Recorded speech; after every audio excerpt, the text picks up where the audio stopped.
Hello guys, this is Vikas here. Today in this video we are going to discuss important topics of mathematics particular chapter. हम इस video के अंदर हर chapter से बनने वाले important question और साथ साथ कौन सा चैप्टर कितने वेटेज का रखता है और किस चैप्टर में से कितने क्वेश्चन को किस वेटेज के आ सकते हैं और कौन से क्वेश्चन आ सकते हैं हम उसको डिस्कस करेंगे।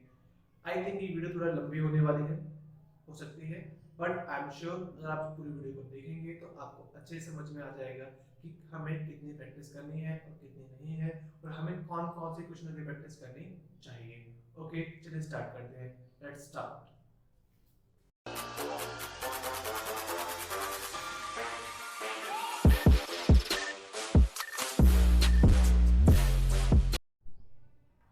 हेलो फ्रेंड्स, जैसे कि हम लोगों को पता है कि हमारे मैथमेटिक्स के अंदर जो चैप्टर्स हैं वो कुछ इस तरीके से बढ़ा हुआ है।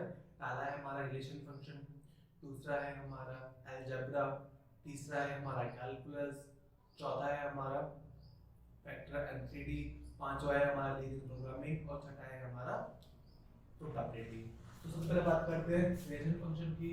जो रिलेशन फंक्शन है ये अप्रॉक्स 8 मार्क्स का है और अलजेब्रा हमारे पास 10 मार्क्स का है। रिलेशन फंक्शन में हमारी जो एनसीईआरटी बुक है उसका चैप्टर नंबर 1 आता है और चैप्टर नंबर 2 आता है। चलिए चैप्टर नंबर 1 से बात करते हैं। चैप्टर नंबर 1 में जो हमें मेनली जो पढ़ना है, जिस पे ध्यान देना है, वो आपको देना होगा टाइप ऑफ फंक्शन और relation. Type of function onto, on one one, onto, relation में सिमेट्रिक, ट्रांजिटिव, रिफ्लेक्सिव वाले टाइप को देखना है। और दूसरा यहाँ इनवर्टिबल फंक्शन से हम फॉर्म और गॉस वाला क्वेश्चन, ये बहुत इंपॉर्टेंट है, ये आने के चांसेस रहेगा। और बात करें चैप्टर नंबर 2, जैसे कि हमें पता है चैप्टर नंबर 2 के अंदर केवल एक्सरसाइज 2.1 ही आ रही है, एक्सरसाइज 2.2 को रिड्यूस कर दिया गया है। बट मैं आपको एडवाइस करूंगा कि आप चैप्टर नंबर 2 पूरा का पूरा करें, बिकॉज चैप्टर नंबर 2 में जो क्वेश्चंस हैं उसका बेनिफिट आपको अगले आने वाले जो कैलकुलस चैप्टर है, डेरिवेटिव्स हैं और इंटीग्रेशन में बहुत बेनिफिट करेंगे। तो आप मेरे हिसाब से आपको चैप्टर नंबर 2 2.2 भी करना चाहिए। इसमें से आपका क्वेश्चन बनेगा 1 या 2 मार्क्स का क्वेश्चन बनेगा और ये क्वेश्चन जो फॉरन आपका बनेगा वो 3 मार्क्स का बनेगा क्वेश्चन बनेगा। तो ओवरऑल ये चैप्टर है 5 मार्क्स का है। इसमें अगर मैं आपको एडवाइस करूं तो सबसे ज्यादा ध्यान आपका चैप्टर नंबर 2 पे होना चाहिए और बाद में आप फॉलो ऑफ के क्वेश्चन देखेंगे। बात करते हैं अलजेब्रा। अलजेब्रा में हमारे चैप्टर नंबर 3 और चैप्टर नंबर 4 आएंगे। चैप्टर नंबर 3 और 4 दोनों ऐसे चैप्टर है, पहला है मैट्रिक्स और डिटरमिनेंट। बात करते हैं मैट्रिक्स में और डिटरमिनेंट में, इसमें जो क्वेश्चन बनेगा एक 5 मार्क्स का क्वेश्चन बनेगा जो कि 5 से आएगा, इसमें हमें ए इनवर्स निकालना होगा, 5 मार्क्स का क्वेश्चन बनेगा। बाकी एक क्वेश्चन 3 मार्क्स का बन सकता है और एक क्वेश्चन 2 मार्क्स का बन सकता है। 3 मार्क्स की बात करो, 3 मार्क्स में आपके चैप्टर नंबर 3 से बनेगा क्वेश्चन, जिसके अंदर आपको एक मैट्रिक्स दे रखी होगी और एक पॉलिनोमियल दिया होगा, उस मैट्रिक्स के थ्रू आपको पॉलिनोमियल को सेटिस्फाई करना होगा, या फिर आपको कुछ इक्वेशन बना के दे रखी होंगी इक्वल मैट्रिक्स के साथ साथ आपको उनकी x y की वैल्यू निकालनी होगी। तो बात करते हैं चैप्टर नंबर 3 में आप जो ध्यान देखेंगे सबसे ज्यादा प्रोडक्ट के क्वेश्चंस को करेंगे, प्रोडक्ट वाले क्वेश्चन और इक्विवेलेंस वाले क्वेश्चंस को करेंगे चैप्टर नंबर 3 में। चैप्टर नंबर 4 में बात करें तो एक छोटा सा क्वेश्चन आ सकता है आपका एरिया ऑफ ट्रायंगल से, बट इसमें सबसे ज्यादा इंपॉर्टेंट क्वेश्चन आएगा वो आखिरी एक्सरसाइज जो है आपके चैप्टर नंबर 4 की, इसके अंदर आपको 3 इक्वेशन दिया होती हैं, उन इक्वेशन का यूज करके आपको मैट्रिक्स फॉर्म से एडजॉइंट मेथड का यूज करके आपको x y z की वैल्यू निकालनी होती है। वो वाला क्वेश्चन जरूर आएगा 5 मार्क्स में, उसको जरूर कीजिएगा। आगे हम बात करते हैं जो हमारा नेक्स्ट टॉपिक है।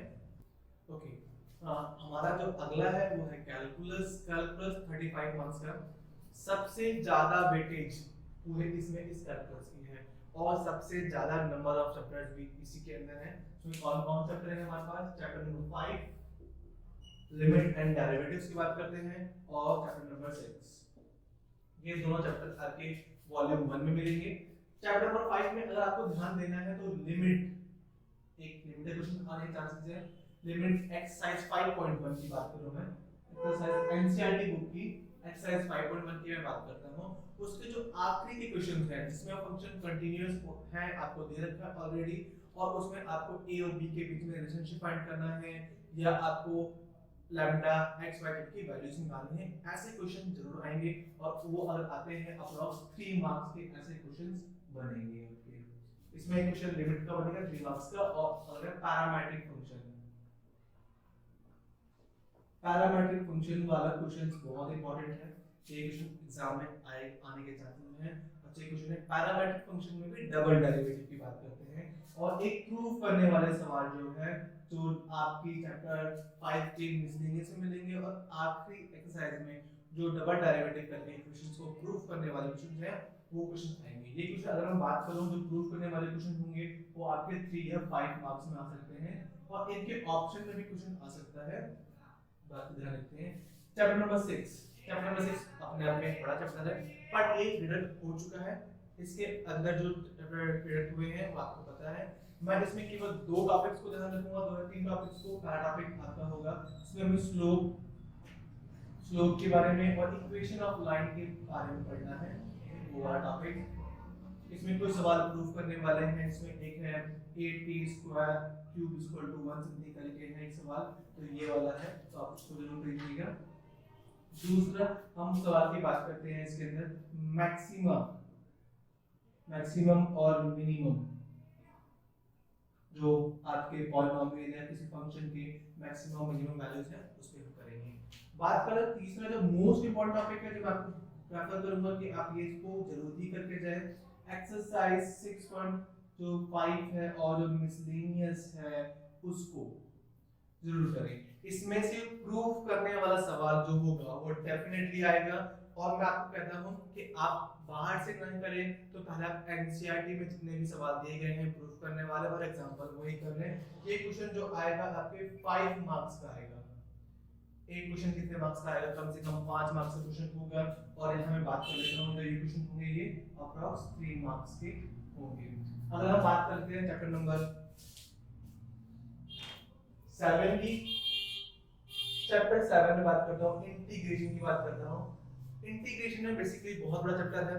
इसमें 7.11 तक एक्सरसाइज हैं, और एनालिसिस हर एक्सरसाइज के अंदर आपको अप्रोक्सीमेटली 20 प्लस क्वेश्चंस मिलेंगे। तो हमारे पास अगर थोड़ा टाइम कम है तो आपको रिवीजन करना है। अगर आपके बेसिक कॉन्सेप्ट क्लियर है पहले से, मतलब आपने इंटीग्रेशन पहले पढ़ रखा है, बेसिक कॉन्सेप्ट क्लियर है, तो आप जो लास्ट एक्सरसाइज है 7.11 और मिसलेनियस वाले क्वेश्चंस करें, इसमें लिमिट की क्वेश्चन की बात हो रही होगी। लिमिट के क्वेश्चन डेफिनेटली एग्जाम में आएंगे, और लिमिट में आइलेट वाला क्वेश्चन जो होता है वो आने के बहुत चांसेस हैं लिमिट के अंदर, और ये क्वेश्चन अगर आता है तो 3 मार्क्स में आएगा। ये कुछ क्वेश्चन इसके ऐसे भी हैं जो 5 मार्क्स में आने के चांसेस हैं, तो मेनली आप इसमें ध्यान देंगे मिसलेनियस पे और 7.11 पे ध्यान रखेंगे। और अगर आपको ज़रा और प्रैक्टिस करनी है तो पार्शियल फ्रैक्शन वाला जो क्वेश्चन है जो कुछ इस प्रकार के हुआ करते हैं, x + a + b x + b, ये वाला जो क्वेश्चन हुआ करते हैं, इस तरह के क्वेश्चन जो थे, ये वाले क्वेश्चन जो पार्शियल फ्रैक्शन वाले क्वेश्चन थे, इनको जरूर करिएगा, ये आपके इंपॉर्टेंट है। चैप्टर नंबर 8, चैप्टर नंबर 8 की बात करो। चैप्टर नंबर 8 में आपका application of derivative, application of integration है। एप्लीकेशन ऑफ इंटीग्रेशन में टॉपिक ऑलरेडी डिलीट कर दिया गया है, काफी कुछ कट गया है, तो उसमें आप 8.1 है वही कीजिएगा, और इसमें आप ज़रा ध्यान मत दीजिएगा, ये अप्रॉक्स 3 मार्क्स का एक ही क्वेश्चन बनेगा। 5 मार्क्स का क्वेश्चन इसमें से शायद ही बने, जो बनने के चांसेस हैं वो 3 मार्क्स के ही क्वेश्चन बनने के चांसेस हैं इसके अंदर। और इसमें अगर आप बात करें ओनली वन कर्व वाले क्वेश्चंस की बात कीजिएगा, पैराबोला, एलिप्स, इस तरह के क्वेश्चंस की बात करिएगा। चलिए जाते हैं अगला चैप्टर। तो इसका सबसे आगे चैप्टर जो है चैप्टर नंबर 9, डिफरेंशियल इक्वेशन की बात करते हैं। डिफरेंशियल इक्वेशन में भी काफी कुछ कर दिया है, पर डिफरेंशियल इक्वेशन में ज्यादा मार्क्स से क्वेश्चन बनने के चांसेस है। चैप्टर नंबर 9, इसमें से 1 मार्क्स के क्वेश्चन भी बन सकते हैं, जिसमें आपसे ऑर्डर और डिग्री पूछ सकता है। ऑर्डर और डिग्री वाले क्वेश्चन 1 मार्क्स के बन सकते हैं। अगर मैं बात करूं 3 मार्क्स में या 5 मार्क्स का क्वेश्चन बनता है तो आपका बनेगा इंटीग्रल फैक्टर वाला या तो होमोजेनियस। इंटीग्रल का होमोजेनियस क्वेश्चन बनेगा इंटीग्रल फैक्टर वाला, जिसके अंदर आपको अगर 3 मार्क्स में देगा तो केवल पर्टिकुलर सॉल्यूशन के लिए पूछेगा, और अगर आपको 5 मार्क्स में देना है तो जनरल सॉल्यूशन के लिए भी पूछेगा। तो ये आपका बन गया कैलकुलस। आगे हम बात करते हैं जो आगे है उसमें आएगा अगला जो आपका टॉपिक है 4 वेक्टर एंड 3D। ये 14 मार्क्स का चैप्टर है। इसमें से जितने भी एंगल्स वाले थे वो काट दिए हैं, 3D में से एंगल सारे कट चुके हैं, जो एंगल है वो वेक्टर बचा हुआ है। तो बात करूं वेक्टर में, अगर आपको जो पढ़ना है इसमें आपके 1 मार्क्स के क्वेश्चन भी बनेंगे और आपके 3 से 5 मार्क्स वाले क्वेश्चन भी बनेंगे। तो वेक्टर और 3D में सबसे ज्यादा ध्यान दो, अगर मैं बोलूं तो 3D के अंदर लाइन और प्लेन का क्वेश्चन कीजिएगा, दूसरा शॉर्टेस्ट डिस्टेंस वाला, और तीसरा अगर मैं बात करूं मैं लाइन एंड प्लेन के साथ equation of plane, equation of line and plane वाले क्वेश्चन बनने के चांसेस हैं। अगर मैं बात करता हूं वेक्टर में, वेक्टर में सबसे आपको ध्यान देना होगा वो डॉट प्रोडक्ट पे और क्रॉस प्रोडक्ट पे ध्यान देना होगा। इसमें से एक क्वेश्चन 5 मार्क्स का बनेगा, एक क्वेश्चन 3 मार्क्स का बनेगा, डेफिनेटली 3 मार्क्स के 2 क्वेश्चन भी बन सकते हैं और एक मार्क्स में बीच में क्वेश्चंस 1 या 2 मार्क्स के क्वेश्चन भी आएंगे। 2 मार्क्स में क्वेश्चन आपके किसी की यूनिट वेक्टर या यूनिट वेक्टर फाइंड करने को बोल देगा, या मैग्नीट्यूड फाइंड करने को बोलेगा, पोजीशन वेक्टर से डायरेक्शन वेक्टर निकालने को बोल सकता है, डायरेक्शन कोसाइन बोल सकता है, कुछ भी हो सकता है। वो 1-2 मार्क्स के बनेंगे, जब बड़े क्वेश्चन बनेंगे तो इस हिसाब से ही बनेंगे। आगे हम बात करते हैं जो हमारा अगला है फिर वो है हमारा लीनियर प्रोग्रामिंग, एलएलपी इसको बोलते हैं। एलएलपी की अच्छी खासियत है ये एक ही क्वेश्चन आएगा, जो आएगा वो 5 मार्क्स का क्वेश्चन आएगा, एक ही क्वेश्चन आएगा और 5 मार्क्स का आएगा। एलएलपी क्वेश्चन में जो पहले हुआ करता था उसमें हमें इक्वेशन को पहले फॉर्म करना पड़ता था, उसके बाद इक्वेशन को सॉल्व करना पड़ता था। बट अभी की क्या है, कुछ मैंने जो अभी सीबीएसई का जो लास्ट अभी जो रिसेंटली जो पेपर आया था उसके अंदर क्वेश्चन जो दिए गए थे वैल्यू बेस्ड दिए गए थे और उसमें ऑलरेडी इक्वेशन फॉर्म थी, इक्वेशन ऑलरेडी थी, पहले से फॉर्म करके दी गई थी, ऑलरेडी फॉर्म में थी, केवल आपको वहां पे z मैक्सिमा और मिनिमा निकालना होगा। तो एक्सरसाइज आप देखेंगे वहां पे 12.1 के क्वेश्चन की प्रैक्टिस कीजिएगा। हाँ, इसमें वैल्यू बेस्ड आने के चांसेस ज्यादा है, इसमें वैल्यू बेस्ड आ सकती है, इक्वेशन फॉर्म वाले भी ऐसे चांस है, इक्वेशन फॉर्म करने वाले क्वेश्चन कम आएंगे, बट मैं चाहूंगा कि आप कुछ क्वेश्चन जैसे कि डाइट वाले, एलोकेशन ऑफ रिसोर्सेज वाले और ट्रांसपोर्टेशन वाले ऐसे क्वेश्चन आप जरूर करें, 2-3 प्रैक्टिस लगा लें। एक इसकी मिसलेनियस में कुछ क्वेश्चन अच्छे हैं, आप मिसलेनियस को अच्छे से कर लीजिएगा इसकी, तो आपका ऑलमोस्ट चैप्टर कवर हो जाएगा।